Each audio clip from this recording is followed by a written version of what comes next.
Hello friends, Ammu கிச்சனுக்கு உங்களை வரவேற்கிறேன்.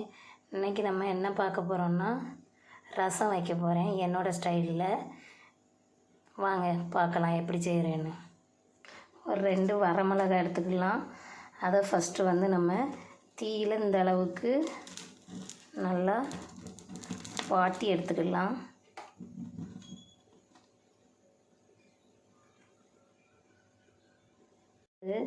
நம்ம வாட்டி எடுத்து வச்ச வத்தலை அந்த காம்பை எடுத்துட்டு மிக்ஸி ஜாரில் சேர்த்துக்கலாம்.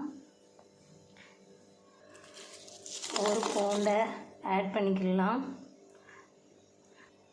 மிளகு தேவைக்கேற்ப ஆட் பண்ணிக்கலாம். கொஞ்சமாக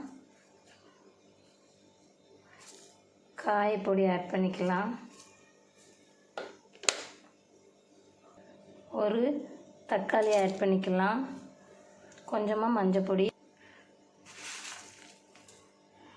கொஞ்சம் கருவேப்பிலை, சீரகம். இதை எல்லாத்தையும் நம்ம அரைச்சிட்டு வந்துடலாம். ரொம்ப மைய அரைக்காமல் குறகுறப்பாக அரைச்சிட்டு வரணும். பாருங்கள், அரைச்சிட்டு வந்தாச்சு. ஏன் நம்ம வத்தல் சுட்டு போடுறோம்னா ரசம் நல்ல மணமாக இருக்கும், டேஸ்ட்டாக இருக்கும். ரசம் தாளிச்சிடலாம். ஒரு பேனில் கொஞ்சமாக எண்ணெய் ஊற்றணும்.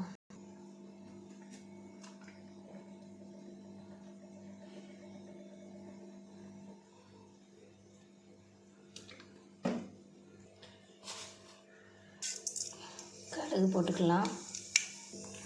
கருவேப்பிலை போட்டுக்கலாம். வெங்காயம் போட்டுக்கலாம். ஒரே ஒரு பச்சை மிளகாய் ஆட் பண்ணிக்கலாம்.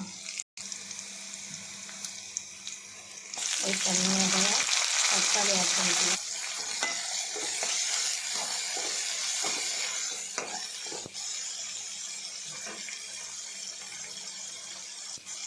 நல்லா வதக்கி விட்டுக்கலாம்.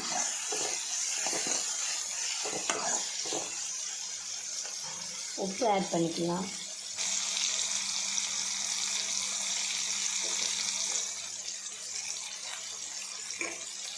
இப்போது நம்ம அரைச்சி வச்சுருக்கிற இந்த பேஸ்ட்டை ஆட் பண்ணிக்கலாம். பூண்டு, மிளகு, சீரகம், இந்த பேஸ்ட்டு.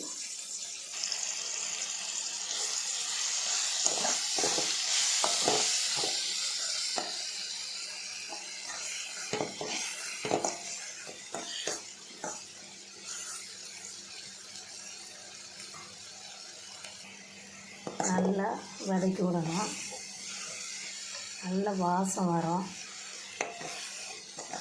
வாசம் வர்றது வரை நம்ம எண்ணெயில் நல்லா இந்த அளவுக்கு வதக்கி விடணும்.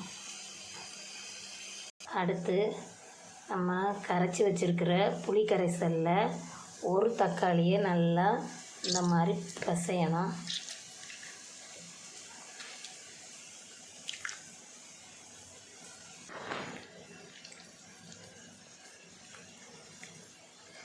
இந்த அளவுக்கு நல்லா கரைச்சி வச்சுக்கிடணும். இப்போ நம்ம இதை அதில் ஆட் பண்ணலாம். பாருங்கள், அந்த மசாலா எல்லாம் சேர்ந்து இந்த அளவுக்கு நல்லா எண்ணெய் பிரிஞ்சு வந்த பிறகு நம்ம புளி கரைசலை ஆட் பண்ணலாம்.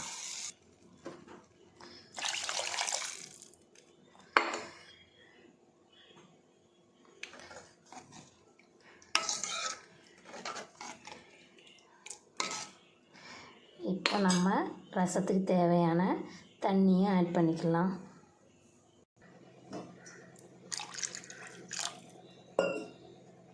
பாருங்கள் ஃப்ரெண்ட்ஸ், இப்போ உப்பு எல்லாம் சரியாக இருக்கான்னு செக் பண்ணிக்கலாம். ரசம் பார்க்க எவ்வளோ அருமையாக இருக்குது. ரசம் கொதிக்கக்கூடாது. அப்படி நல்லா அப்படியே சுற்றி நுரை கூட்டி வரும். அந்த மாதிரி ஸ்டேஜில் நம்ம கொத்தமல்லி தழை தூவி இறக்கிடலாம். ஃப்ரெண்ட்ஸ், நீங்களும் உங்கள் வீட்டில் செஞ்சு பாருங்கள், டேஸ்ட்டாக இருக்கும்.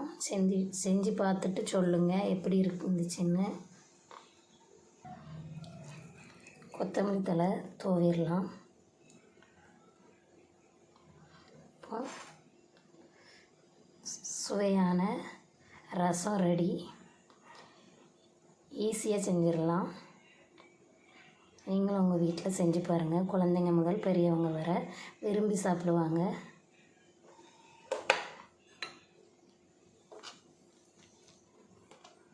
பாருங்கள் எப்படி இருக்குதுன்னு. அருமையான ரசம் ரெடி. சூடான சாதத்துடன் பரிமாறி சாப்பிடுங்க. சிக்கன் மட்டன் எடுக்கிற அன்னைக்கும் இந்த மாதிரி ரசம் செஞ்சு சாப்பிடுங்க. உடம்புக்கு ரொம்ப நல்லது, ஜீரணத்துக்கு நல்லது.